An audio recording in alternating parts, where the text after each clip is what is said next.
Hello everyone, my name is 𝐓𝐡𝐞 Welcome to Get Done. This video is the fourth in a series that will summarize the 2025 Agentic AI lecture series as offered by UC Berkeley RDI Center. For the full series of the summary lecture, see the description below. And don't forget to subscribe to our channel. We are on YouTube, LinkedIn, Facebook, X, and Substack. Subscribe so that you can get the AI insights that make your foundation solid.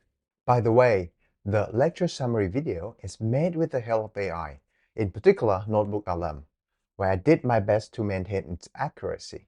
Alright, the fourth video is about agent evaluation.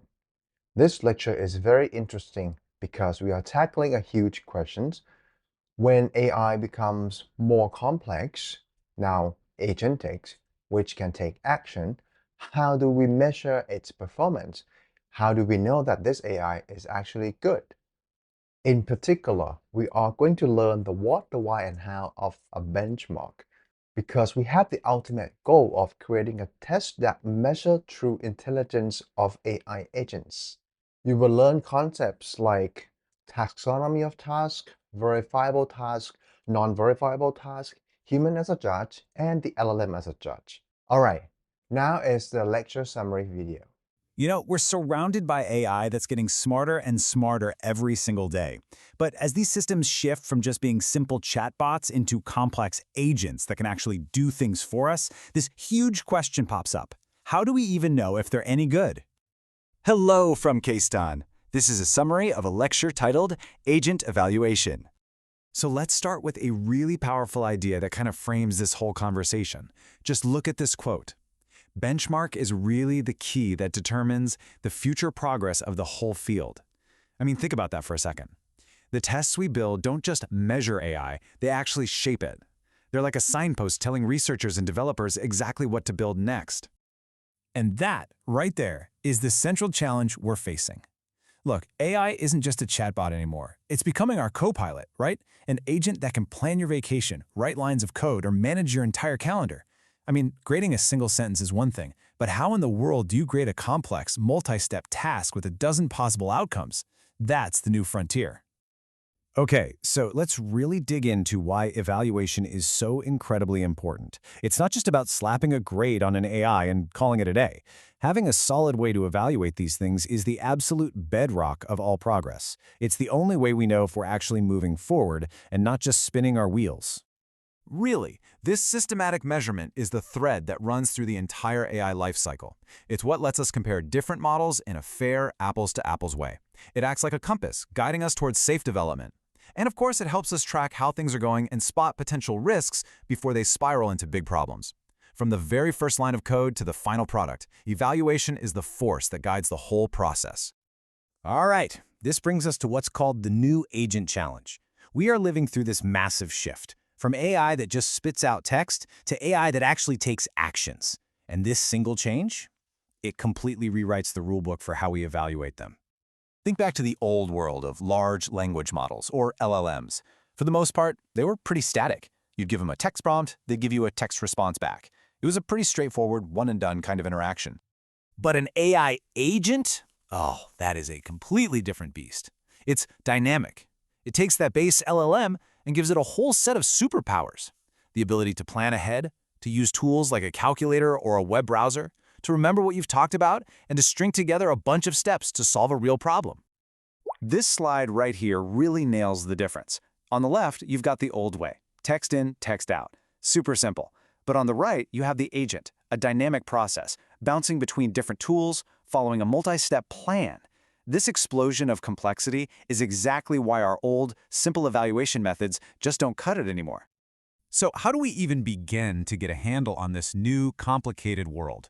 Well, researchers start by creating what they call a taxonomy of tasks, which is just a fancy way of saying they're mapping out the new landscape.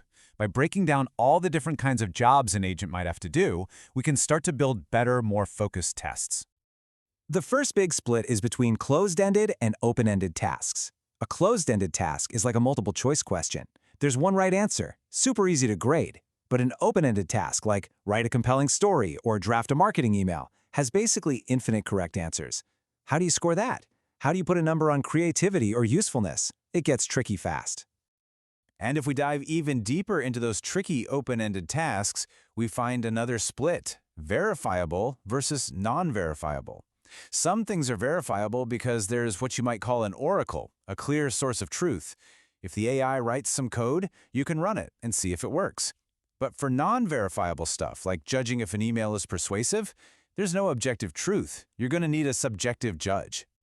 And finally, there's the environment the AI is being tested in. Is it static or dynamic? A static benchmark uses the same test questions over and over. That's great for comparing models side by side. But a dynamic benchmark, which is always updating its data, stops the AI from just, well, memorizing the answers to the test. It forces it to actually learn the skill. So remember those subjective, non-verifiable tasks we were just talking about? The ones where there's no single right answer? This leads to a huge debate in the field today. Who gets to be the judge? Do we trust humans, or can we actually use other AIs to do the judging? This table lays out the trade-offs so perfectly. Humans, yeah, they're the gold standard for accuracy, but man, are they slow and expensive. Plus, let's be real, you can get two people to look at the exact same thing, and they'll come to totally different conclusions. Using another LLM as a judge is the complete opposite. It's incredibly fast, it's cheap, and it's consistent. The catch? Well, it can have its own weird biases, and it's not always 100% reliable. So the best practice that's emerging is this kind of hybrid approach. You use the fast, cheap LLM judge to do most of the heavy lifting, but you have a small team of human evaluators who are constantly spot-checking its work, just to make sure the LLM is grading things reliably. It's the best of both worlds. You get the speed of the machine with the good judgment of human oversight.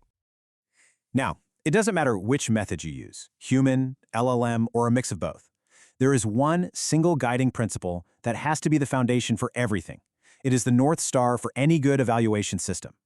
And that principle is called outcome validity. It sounds complicated, but it's actually a really simple and profound idea.